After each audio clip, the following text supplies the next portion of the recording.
Quais são as seduções proporcionadas pelos ídolos? Quais são as diferenças entre o falso profeta e o verdadeiro profeta? Quais são as verdadeiras motivações de cada um deles? Bem, como também foi o confronto entre Elias e os profetas de Acera e de Baal. Quais os ensinamentos, quais as perspectivas podemos extrair deste fato histórico para os dias de hoje? Bem, estas questões e muitas outras você vai aprender hoje no Escola Biblicast. Acompanhe comigo. Olá, seja muito bem-vindo ao Escola Biblicast. Quem vos fala é o professor Roberto Penha, faço parte da Igreja Evangélica Assembleia de Deus do Estado do Rio Grande do Norte, liderada pelo pastor Martim Alves da Silva. Convido você para estudarmos hoje a lição 4 das lições bíblicas adulto da CPAD, que tem como tema de hoje Elias e os profetas de Acera e Baal. Esse tema faz parte do grande tema do trimestre que fala sobre o plano de Deus para Israel em meio à infidelidade da nação. Aulas como esta, todas elas ao longo do trimestre, possuem os slides disponíveis no formato PDF PowerPoint. Você vai perceber que tem uma série de materiais gráficos aqui, elementos da geografia daquele período que vão estar disponíveis no formato de PowerPoint e PDF. Assim você vai poder baixar e utilizar da forma que você bem quiser em sua igreja. Também ficam subsídios adicionais no grupo do Telegram. Nesse canal, apenas eu posto o conteúdo e tem sempre um conteúdo adicional, formato de áudio, vídeo, subsídios às vezes escritos, também suplementos e conversas que eu tenho com convidados especiais todos os sábados às 21 horas no chat de voz. E nesse chat de voz, as dúvidas que você tiver sobre a lição bíblica deste domingo, você pode trazer e apresentar lá ao vivo. Portanto, tudo isso disponível você pode ter acesso no link na descrição deste vídeo. Na lição 4, onde tratamos sobre Elias e os profetas de Acera e Baal, vamos tratar aqui sobre alguns elementos muito importantes. E devo ressaltar o que apresenta o textual da lição bíblica, bem como a verdade prática, que diz assim, em 1 Reis, capítulo 18, versículo 38. Então caiu o fogo do Senhor e consumiu o holocausto, e a lenha e as pedras, e o pó, e ainda lambeu a água que estava no rego. A verdade prática diz assim, o Senhor sustenta com sua forte mão todos os que estão dispostos a proclamar a verdade de que Ele é o único Deus digno de adoração. A leitura diária é uma série de textos bíblicos, recomendo fortemente que você faça a leitura dos mesmos e atente para aquilo que for mais adequado para a sua aula de EBD. Também temos a leitura bíblica em classe, encontra em 1 Reis, capítulo 18, do versículo 22 ao 24, versículo 26, versículo 29 e 30, 38, 39 e depois capítulo 19, do versículo 8 ao 14. Portanto, recomendo que você leia no fim das contas pelo menos o capítulo 18 e 19 de 1 Reis. Quanto aos objetivos, devemos ressaltar como objetivo geral o seguinte, revelar que Deus opera milagres através de seus filhos. Objetivos específicos, salientar que é necessário e urgente enfrentar o pecado. Relatar que Deus responde às nossas súplicas e expor a fragilidade ou as fragilidades do ser humano. Portanto, questões emblemáticas importantes que não são apenas aqui um estudo histórico de algo passado, mas sim uma aplicação presente para os dias de hoje. Quero também apresentar 5 subsídios, pelo menos, que vou apresentar e quero que você tenha bastante atenção para eles. Inclusive, principalmente os 2 últimos, algo bem diferencial, algo que está bem fora do radar de muita gente e eu acho que é interessante apresentar nesta lição bíblica, já que vamos ter aqui algumas outras questões ao longo desse trimestre que vai envolver profetas também do período de reis. Olha só que interessante, o primeiro deles. Quais são as seduções dos ídolos? Segundo elemento, falsos profetas versus verdadeiros profetas. Terceiro, deslocamento de Elias entre Monte Carmelo e Monte Horebe, ou Monte Sinai. E nessa questão aqui desse deslocamento de Elias, Vou aqui trazer um mapa apresentando o caminho, não necessariamente o caminho que ele fez, mas para que você possa ter uma dimensão da distância em que ele cruzou para poder se afastar do contexto em que ele estava inserido, do desafio lá no Monte Carmelo. Também temos a cronologia dos reis e dos profetas, tanto do reinado do norte como do reinado do sul, ou seja, a interação de cada um desses profetas com um rei daquele período. E apresentando isso aí de uma forma de cronologia, em que vai permitir você entender em que momento da história aquele profeta atuou. E isso considerando os dois reinados. Portanto, um elemento que eu julgo muito interessante. E uma outra questão também interessante é a atuação dos profetas do Reino do Norte e do Sul, considerando o aspecto geográfico, em que lugares eles fortemente atuaram. Ou seja, a gente vai aqui fechando essa lição, introduzindo elementos que vamos nos aprofundar ao longo desse trimestre. Portanto, um subsídio aí que eu julgo também muito relevante. Portanto, não perca esta aula de ponta a ponta e aproveite todo esse conteúdo. Por que eu começo já com esse subsídio? É porque o tópico 1 da nossa lição bíblica vai falar sobre o comportamento de Elias frente ao desafio quanto aos falsos profetas. E o que acontece por existir esses falsos profetas e também o povo está em dúvida ou até mesmo adorando o Deus verdadeiro e também a Baal. Por que isso ocorria? Lógico, existe um pensamento muito simples. É porque na visão humana ou daquelas pessoas naquele período, existiam elementos que Baal ou o Deus que eles criaram permitia que satisfazesse algumas necessidades ou carências da carne, da natureza humana. Primeiro deles, o poder. O povo queria liberdade, tanto da autoridade de Deus como da dos sacerdotes. A religião que eles queriam deveria se ajustar ao estilo de vida deles, e não o inverso. Perceba que o parâmetro de Deus é que o povo deva se ajustar aos moldes estabelecidos pelo próprio Deus.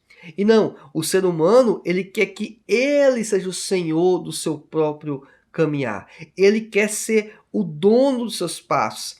E aí é que mora o problema. Porque o ser humano ele tem uma visão limitada e tem também, obviamente, o poder de atuação muito limitado.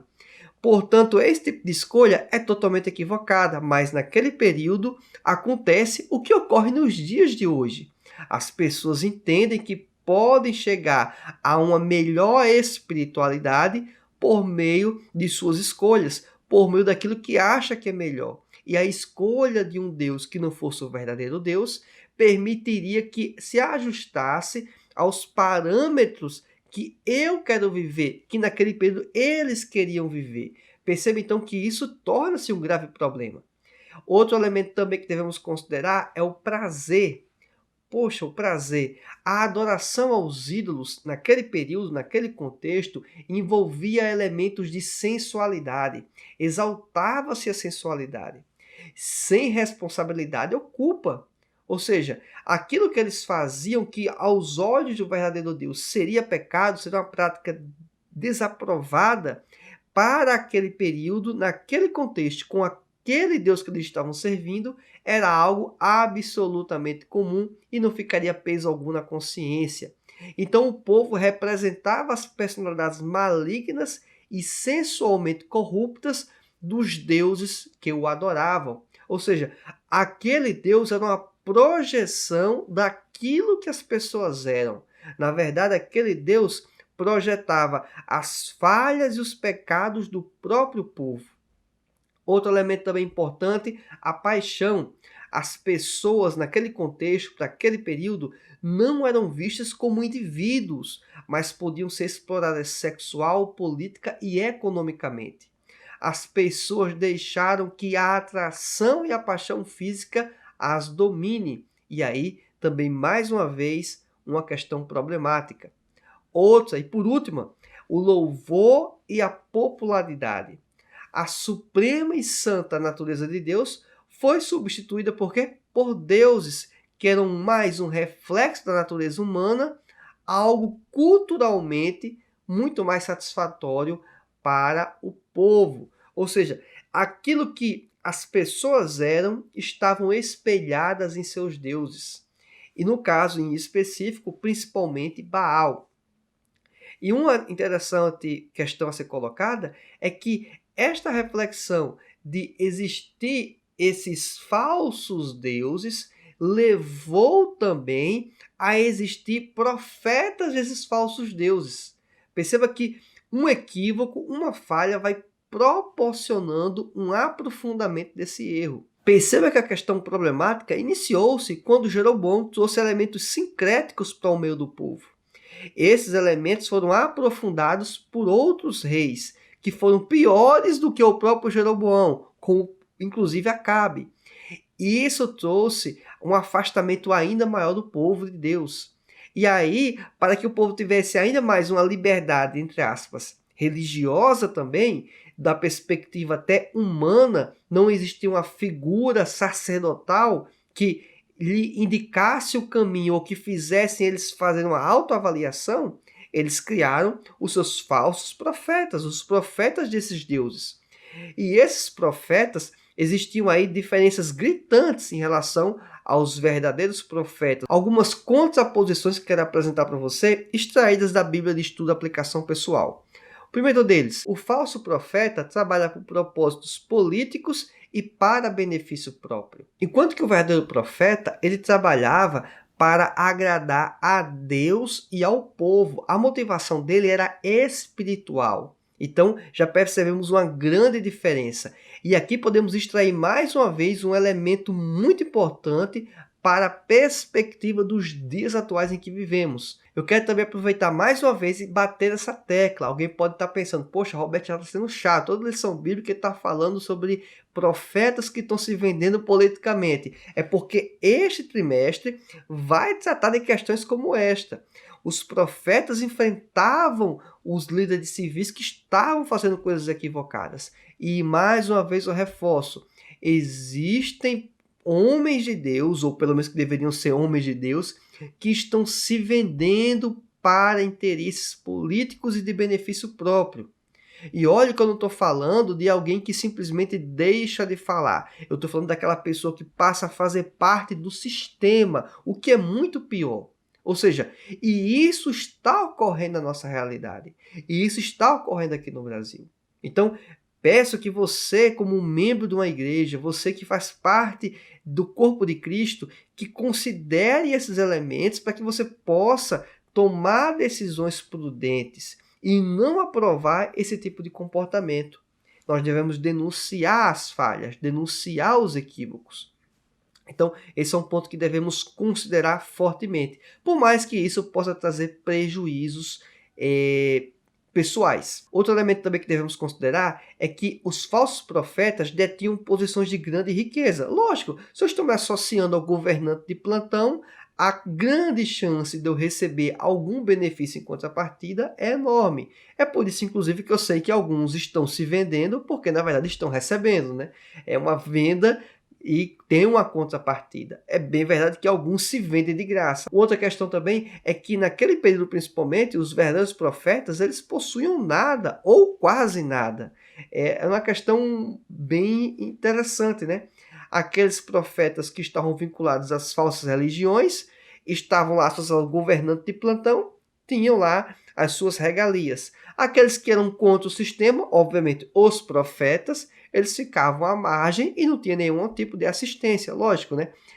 Até é natural a pessoa ficar sustentando ou alimentando um crítico ao seu sistema, realmente, do ponto de vista humano, não faz sentido. O terceiro quesito que eu quero ressaltar aqui sobre os falsos profetas é que eles entregavam mensagens falsas.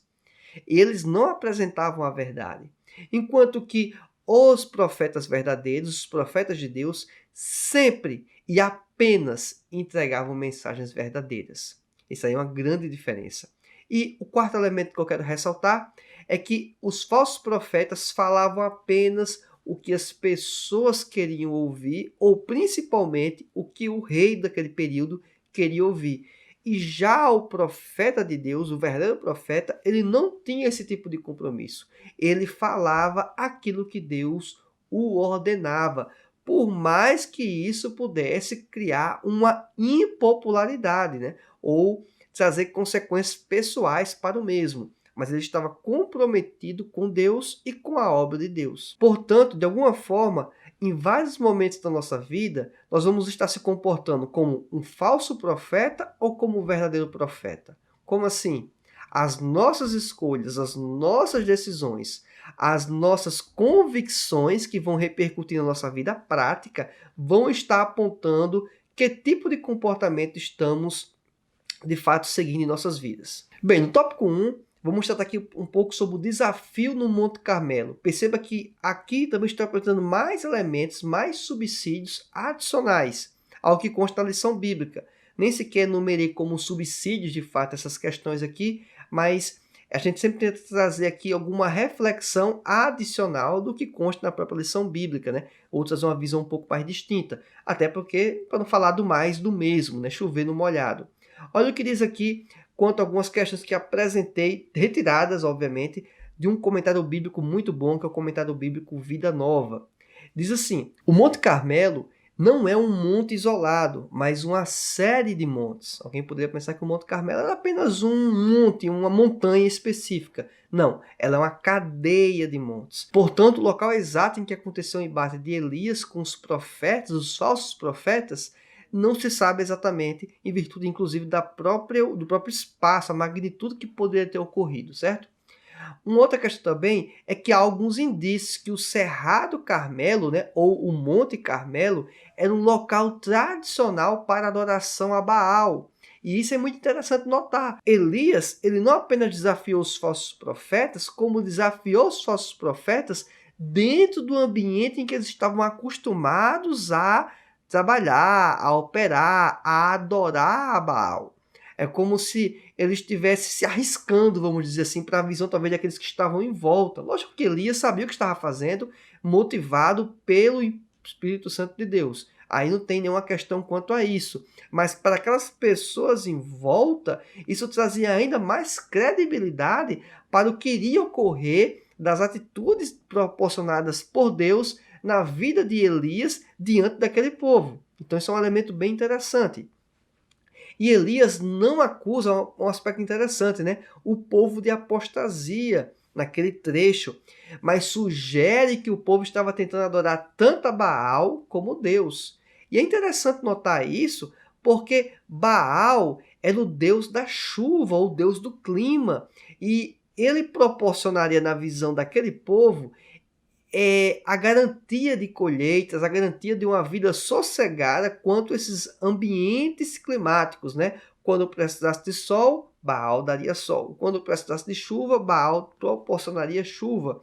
E aí o pessoal estava querendo fazer o quê? De acordo com o que Elias aparentemente apresenta, com o termo cochear e outras traduções de manquejar, é que ele estava dizendo que as pessoas estavam querendo adorar tanto ao verdadeiro Deus como a Baal. É como se dissesse, eu vou tentar garantir aqui ambas as partes, porque se eu conseguir o melhor desse Deus, o Deus de Israel, e conseguir o melhor do Deus Baal, eu vou estar com tudo, vou estar com 100%. Mas a gente sabe que não é assim que funciona, até porque Baal não existe. Baal era uma invenção, um espelhamento da carência e da decadência do homem. Era um problema enorme isso aí. Mas perceba então que eles estavam querendo fazer o quê? Aproveitar-se do que cada um poderia oferecer. E é interessante notar que a palavra de Elias proporcionou a ausência de chuva durante um longo período de tempo. E a adoração que era feita para Baal em nada resultou. Lógico, não ia resultar, eles estavam adorando nada. Só que esse nada na imaginação deles permitiria eles terem uma conduta de vida muito sensual, muito apegado aos prazeres da carne, muito apegado aos desejos pecaminosos do homem. Não era apenas uma questão de possuir um benefício eventual da colheita ou da agricultura, mas também de permitir-se a ter uma vida do jeito que a pessoa queria. Ao colocar em xeque esse elemento que ele poderia ser um Deus, que poderia proporcionar boa colheita, uma boa agricultura, também colocou em xeque então que esse Deus ele não vai em ratificar em nada a conduta moral que eles estavam fazendo. Ou seja, aquilo era apenas uma criação de um Deus falso. No tópico 2, a oração de Elias, temos aqui 3 subtópicos que vou mencionar cada um deles, e cada um deles traz aqui uma reflexão bem interessante. Olha só o que diz o primeiro deles. Os preparativos de Elias. Elias criou um cenário que eliminasse qualquer risco do fenômeno natural para que se tivesse fogo. E isso eu acho muito interessante. Quando Elias monta o seu holocausto, ele montou primeiro que foi a partir do zero. Ele desconsiderou o que os falsos profetas tinham executado. E ao desconsiderar os que os profetas de Acera e de Baal tinham executado, ele estava não apenas rejeitando o início daquela obra, mas ele também estava considerando que eu vou criar uma circunstância aqui que não vai ter como alguém dizer que aconteceu algo eventualmente natural. Porque você pode talvez imaginar que, a depender de como estivesse lá a lenha, como se estivesse os objetos, e tivesse um período muito cedo de dia, seco, com muito sol, eventualmente poderia-se ter algum tipo de fogo. Isso acontece não só lá, como no Brasil, em vários lugares, né? Períodos de longa seca pode sim proporcionar, eventualmente, fogo, certo? Na mata, na natureza, acontece de ter fogo. Olha que interessante isso, né? Isso pode vir a acontecer.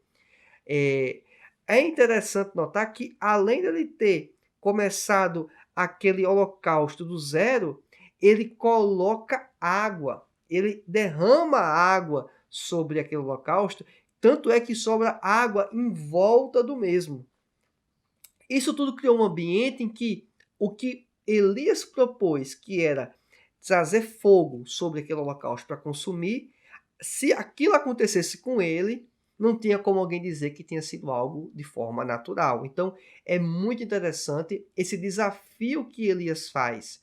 E lógico, ele faz esse desafio, e quando propõe esse desafio, ele coloca isso para que todo o povo venha a ouvir, e o povo acha uma boa ideia esse tipo de desafio. Então, perceba que até mesmo o povo, de alguma forma, isso pode ser positivo ou negativo, né? Eles não tinham confiança em qual Deus servir. Isso é muito triste, né? Porque aquela pessoa que teve o contato inicial com o Deus verdadeiro e depois migrar, é muito lógico que é ruim. Mas, eventualmente, algumas pessoas já estavam num contexto em que não se imperava o conhecimento bíblico adequado, lógico. E aí, esse tipo de pessoa já começa a ter o pensamento que pode ser que o Deus Baal, ele de fato não seja correto, que ele não seja verdadeiro. Isso já é algo relativamente positivo, né? Para você ver como são as coisas, né? E aí, essa dúvida que o povo que gerou para o povo foi um ambiente propício para que houvesse esse tipo de manifestação e atuação, para que o povo pudesse se voltar para Deus. O subtópico 2 fala sobre uma oração confiante. Elias demonstrou confiança em Deus. Lógico que o mesmo só se propôs ao desafio porque ele estava impulsionado pelo próprio Deus, pelo próprio Espírito Santo. Ele não inventou isso do nada. Ele teve o direcionamento correto. Aquela manifestação era uma demonstração de poder para o povo. Do poder de Elias? Não, não é do poder de Elias, é do poder de Deus. Essa demonstração seria um cartão de visitas, uma apresentação do que o verdadeiro Deus pode fazer. E que o Deus do clima, segundo o contexto lá que era empregado a Baal, não poderia fazer absolutamente nada. No subtópico 3 do tópico 2, em que fala sobre a misericórdia de Deus, o arrependimento do povo permitiu que a seca que a nação enfrentava encerrasse. Ou seja, aquilo que trazia um impedimento da atuação de Deus, da benevolência de Deus para com o povo, aquilo passou a deixar de ser uma barreira a partir do momento que o povo percebeu que só existia um único e verdadeiro Deus. Quando o povo se prostrou a Deus, passou a confiar em Deus, Deus resolveu uma das graves crises que o pessoal estava enfrentando, que era a crise de ter a ausência de água, a crise de não ter acesso a um elemento básico, certo? Em virtude das chuvas, ou seja, dificuldade inclusive para a área de alimentação. E aí eu levanto uma questão que tem tudo a ver com esse tópico e que remete à nossa vida, ao que nós estamos vivendo hoje. Em que temos depositado a nossa confiança? Em quem ou em que nós temos depositado a nossa confiança? Será que estamos colocando as fichas no lugar correto? Será que estamos fazendo as apostas na pessoa correta? E, infelizmente, nós vemos que tem pessoas que fazem apostas em políticos, ou temos visto pessoas que fazem apostas em personalidades. Temos visto pessoas que fazem apostas em pessoas famosas aí no meio cultural, econômico, social. Isso tudo não pode, ou essas pessoas não podem trazer a resolução para as questões centrais da nossa vida, para as questões centrais do ser humano. Tudo isso só pode ser resolvido na pessoa de Deus. E após esse embate, esse desafio em que Elias esteve no Monte Carmelo, ele se desloca para o Monte Horebe, ou o Monte Sinai. E eu peguei lá no Google Maps e fiz uma aplicação da distância no mapa atual de Israel do Monte Carmelo para o Monte Horebe, o Monte Sinai, que é no Egito. E o mapa indicou no trajeto a pé que a distância é de 605 quilômetros. Lógico, isso aqui é um contexto atual. Essa medição aqui, você deve considerar que o caminho que ele fez a pé pode ter sido muito diferente desse, tá certo? Se for traçar uma linha reta, lógico que esse caminho vai ser um pouco menor. Contudo, é um longo caminho. Foi isso que ele fez, atravessou a nação inteira praticamente para que pudesse se livrar da perseguição que ele passou a sofrer ainda maior pelos próprios reis, né? E quando eu falo rei aqui é porque era Acabe e Jezabel, né? O rei e a rainha, ambos perseguindo a Elias, em específico e com maior ênfase e detalhe, a própria Jezabel. No tópico 3 da nossa lição bíblica, temos aqui Elias em Horebe. E antes que você venha até pensar que vai se encerrar a aula aqui, ainda tem mais 2 subsídios que vamos apresentar, que acho que vão ser bem interessantes. Vai ser um ótimo fechamento para esse tópico aqui e uma ótima abertura para as próximas questões que vamos tratar ao longo desse trimestre, tá certo? Olha só, os feitos e a exaustão do profeta.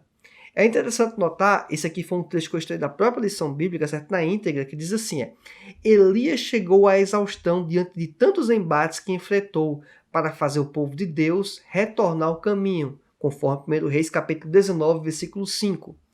Isso mostra que até mesmo os crentes mais fiéis podem vir a sofrer depressão e desânimo na sua caminhada, mesmo depois de serem usados pelo Senhor de forma extraordinária, como foi Elias. Isso aqui é uma verdade que não podemos desconsiderar. É que existe em alguns momentos um cansaço físico, um cansaço mental, um cansaço psicológico que algumas pessoas passam dentro da caminhada cristã, que as pessoas passam na caminhada neste mundo. E Elias não foi diferente do que qualquer outra pessoa dos nossos dias. Ele teve a conduta correta e ele estava sendo perseguido por ter a conduta correta. E isso, obviamente, em alguns momentos a pessoa pode se frustrar, como pensar, poxa, mas por que parece que as pessoas que fazem o mal, elas estão vencendo? Porque parece que as pessoas que fazem o mal estão na liderança, ou estão no governo, ou por que eu estou fazendo tanto bem e mesmo assim eu passo a ser perseguido, ao invés de ser talvez ser bem recebido, ser bem visto, ter o trabalho até de certa forma até elogiado. Mas isso ocorreu com Elias. E isso, obviamente, afetou as emoções, o psicológico do mesmo. E assim, a lição bíblica até fala sobre, eventualmente, vir a sofrer depressão. Algumas pessoas que entendem um pouco dessa área, alguns afirmam que de fato tudo indica que foi uma depressão, outros dizem que não dá para afirmar, mas que tem características do comportamento de Elias, sim, de algo semelhante à depressão. O segundo subtópico desse tópico 3 fala sobre o pedido para morrer. Elias por ser terrivelmente perseguido pela Jezabel e ameaçado por ela, ele chegou a desejar a própria morte. Então, essa é uma questão que, inclusive, aponta para a ideia da depressão, né? Que ele tenha sofrido por isso. Para ele querer dar fim, ou não dar fim, mas que ele tivesse a vida dele abreviada diante de total dificuldade que o mesmo estava passando. O subtópico 3 fala sobre a resposta de Deus. Deus interveio de forma miraculosa, enviando até Elias um anjo que lhe trouxe pão e água, tirando-o daquela situação de intenso desânimo. Ou seja, quando estamos passando nossas maiores dificuldades e que até se crê que não tem mais jeito ou que é melhor que aquilo acabe logo, Deus, ele pode trazer conforto, ele pode trazer restauração, ele pode trazer transformação na vida do homem. E isso ele fez na vida de Elias. Isso ele pode fazer na minha e também na sua vida. Deus, ele se preocupa sim com a criação dele. Deus, ele se preocupa com cada um de nós individualmente. Ele se preocupa com as pessoas que fazem a obra dele, inclusive as pessoas que não estavam fazendo a obra dele. Era aquele povo que estava naquele meio lá que precisava ouvir a verdade. E Deus estava se manifestando para eles através de Elias. Então perceba que Deus cuida do povo dele, que Deus quer o melhor para o povo dele. Agora sim, estamos chegando aqui nos 2 subsídios finais, para que você possa ter aí uma dimensão mais adequada desse contexto em que estava inserido Elias, bem como também as próximas questões que vamos tratar ao longo desse trimestre. Olha só que interessante aqui sobre esse aspecto cronológico. Não vou entrar em detalhes porque a própria imagem ela já é bem autoexplicativa. Mas eu quero focar aqui nessa observação que o André Heinck faz. Os profetas bíblicos focalizavam sua atenção no plano do reino de Deus sobre o mundo inteiro, não somente para o povo separado da antiga aliança. Suas mensagens trouxeram intensas profecias de juízo e condenação, mas sempre com a perspectiva de promessa de um reino eterno que um dia se estabeleceria. Os profetas, dessa maneira, uniram as promessas nacionais feitas a Israel como a salvação estendida a todas as nações, resultando em um único programa de fé, o que cumpriria as bênçãos prometidas a Abraão, de que por meio de todas as famílias da terra seriam beneficiadas. Gênesis capítulo 12, versículo 3. É interessante notar nesse gráfico aqui, nessa imagem, que a primeira parte, a parte superior da nossa imagem, o período mais distante, vamos dizer, do nascimento de Cristo, é dado ênfase aqui às manifestações dos profetas no reino de Israel, no reinado do norte. Aí temos o próprio Elias, o Eliseu, o Amós, o Jonas e o Oséias. E já um pouco posterior, existe no reino do sul, no reino de Judá, alguns outros profetas, que inclusive alguns viveram de forma contemporânea, ou seja, tinham profetas atuando no reinado do norte e tinham profetas de Deus operando também simultaneamente no reinado do sul. No reinado do sul temos aqui alguns contemporâneos em relação a Oséias, que foi Miqueias e Isaías.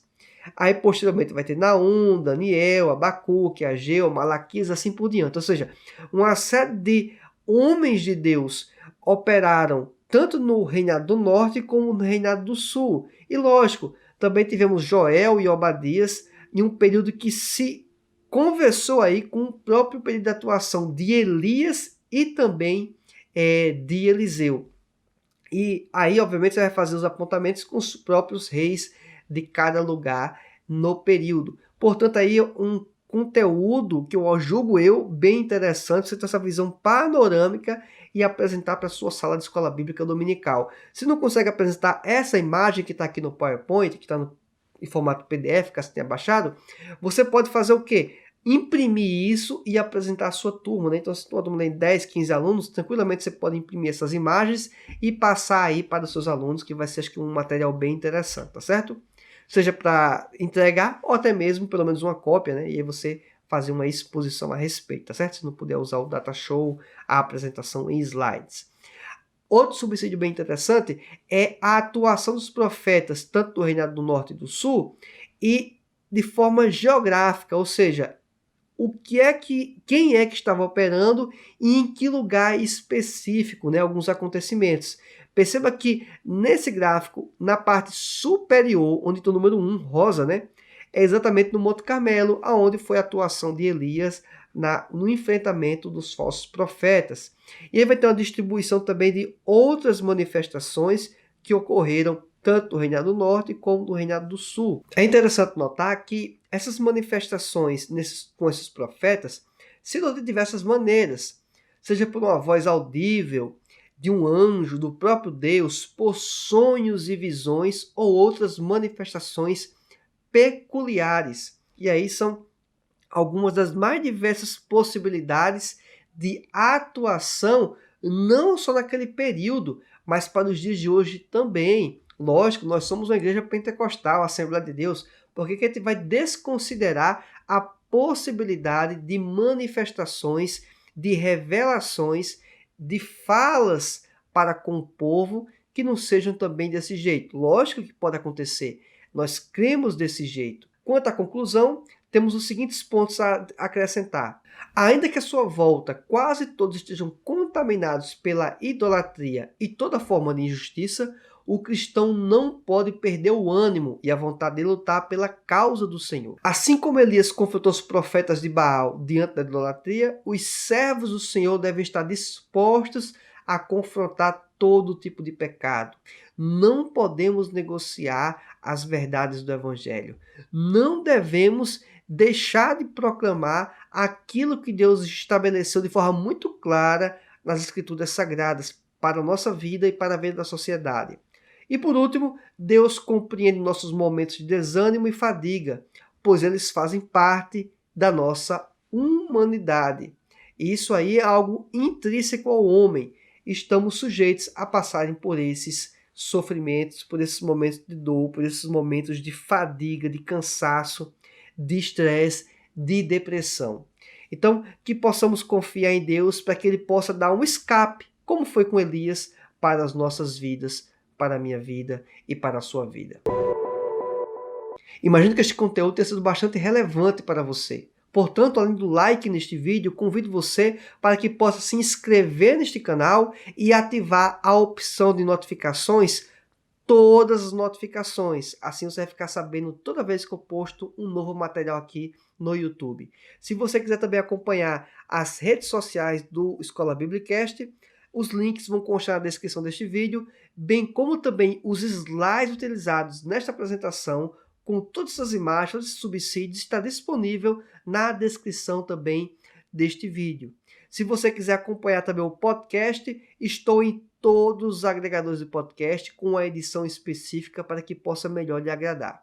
Aguardo você na nossa próxima aula. Que Deus te abençoe. Fique na paz do Senhor. Tchau!